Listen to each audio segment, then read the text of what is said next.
ہر دین کا ایک تشخص ہوتا ہے جس سے وہ دین پہچانا جاتا ہے۔ فرمایا اسلام کا تشخص حیا ہے۔ اب مجھے یہ بتائیے،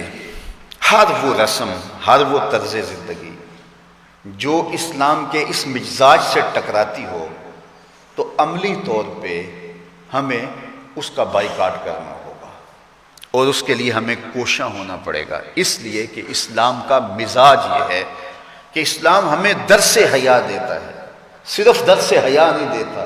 بلکہ رسول رحمت نے فرمایا ہر دین کی ایک الگ پہچان ہے، ایک شناخت ہے اس دین کی۔ اسلام کی شناخت حیا ہے، اور حیا ایک ایسی دولت ہے جب یہ روحوں میں اترتا ہے اور من میں سماتا ہے تو اللہ تعالیٰ جل شانہ کی رحمتیں اس شخص کے اوپر نازل ہوتی ہیں۔ سب سے زیادہ اس کائنات میں حیا کرنے والے، حدیث پاک میں آتا ہے حضور علیہ الصلوۃ والسلام کواری لڑکی پردے میں جس طرح سمٹی ہوئی ہوتی ہے، فرمایا اس سے بھی زیادہ حیا کرنے والے تھے۔ تو ہمیں درس حیا کا دیا گیا، اور ایک مقام پہ یوں ارشاد فرمایا گیا کہ حیا اور ایمان یہ دونوں جڑی ہوئی چیزیں ہیں، اگر ان میں سے ایک رخصت ہو جائے تو دوسری شے بھی رخصت ہو جاتی ہے، اگر ایمان چلا گیا ساتھ حیا بھی رخصت ہو جاتا ہے، اور اگر حیا چلا گیا تو ایمان کے ثمرات بھی نصیب نہیں ہوتے۔ تو حیا اور ایمان یہ دونوں آپس میں جڑی ہوئی چیزیں ہیں، ان میں سے ایک تم سے الگ ہوگی تو دوسری اس کے ساتھ ہی چلی جائے گی، ساتھ ہی رخصت ہو جائے گی۔ تو آج مغرب کی فکر کے حامل لوگ آج دلیلیں دیتے ہیں جناب پردہ تو آنکھ کا ہوتا ہے، پردہ تو جناب دل کا ہوتا ہے۔ میں کہتا ہوں دین کو تم زیادہ سمجھے ہو یا رسول اللہ کی اہلیہ سمجھی ہے؟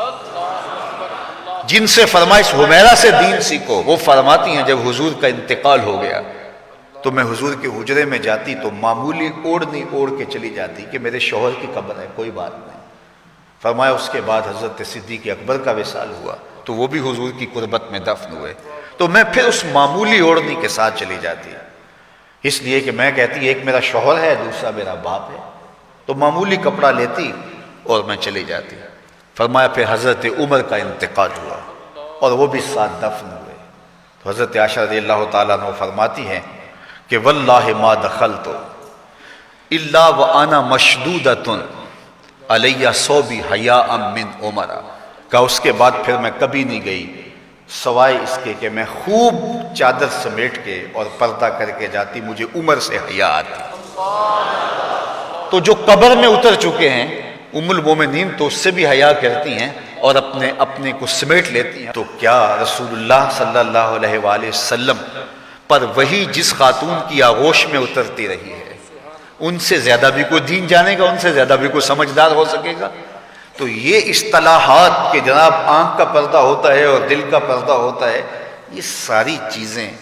مغرب کی طرف سے ہمارے اندر داخل کر دی گئی ہیں کہ اس قوم کو حیا کے جوہر سے خالی کر دیا جائے، چونکہ وہ جانتے ہیں کہ ان کے رسول نے فرمایا ہے حیا اور ایمان لازم و ملزوم ہیں، ان میں سے ایک رخصت ہوگا تو دوسری چیز بھی رخصت ہو جائے گی۔ تو یہ ان کو اگر کہا جائے کہ ایمان کو ترک کر دیا جائے تو یہ تو کبھی بھی نہیں کریں گے، تو لہٰذا طریقہ یہ ہے ان کو بے حیا کیا جائے۔ جب حیا کا جوہر لٹ جائے گا تو پھر نتیجہ کیا ہے؟ ایمان کے ثمرات بھی ان کو نصیب نہیں ہوں گے، ان کے نام پھر مسلمانوں والے رہ جائیں گے، لیکن ایمان جو روح کی گہرائیوں میں اتر کر کے وہ جو حرارت اور جو نور پیدا کرتا ہے وہ ان کو نصیب نہیں ہوگا، اور یہ جو ہے وہ عجیب ایک بے چینی کی زندگی گزاریں گے، آدھا تیتر اور آدھا بٹیر، عجیب قسم کا یہ ایک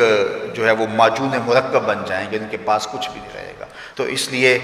ایک ہی بات ہوگی، اس چمن میں پیروے بلبل ہو یا تلمیذ گل، یا سراپا نالا بن جا یا نوا پیدا نہ کر۔ تو آج دنیا کے اوپر ہم رسوا جو ہو رہے ہیں تو اس کا سبب یہ ہے کہ ہم آدھے تیتر اور آدھے بٹیر۔ علامہ اقبال نے جب شکوے کی زبان کھولی تو لہجہ بڑا تلخ ہو گیا، لیکن جب جواب آیا تو سارا نشہ اتر گیا۔ جب شکوہ ہوا تو لہجہ یہ تھا کہ تیرے کعبے کو جبینوں سے بسایا ہم نے، نوع انسانی کو غلامی سے چھڑایا ہم نے، تیرے قرآن کو سینوں سے لگایا ہم نے، پھر بھی ہم سے گلہ ہے کہ وفادار نہیں، ہم وفادار نہیں تو بھی تو دلدار نہیں۔ بہت سخت لہجہ ہو گیا، فتویٰ بھی متوجہ ہوا، لیکن جب جواب آیا تو سارا نشہ اترتا ہے۔ لفظ وہی ہے، صرف صیغہ بدلتا ہے۔ اب آواز ادھر سے آ رہی ہے، صفائے دہر سے باطل کو مٹایا کس نے، نو انسانی کو غلامی سے چھڑایا کس نے، میرے کعبے کو جبینوں سے بسایا کس نے،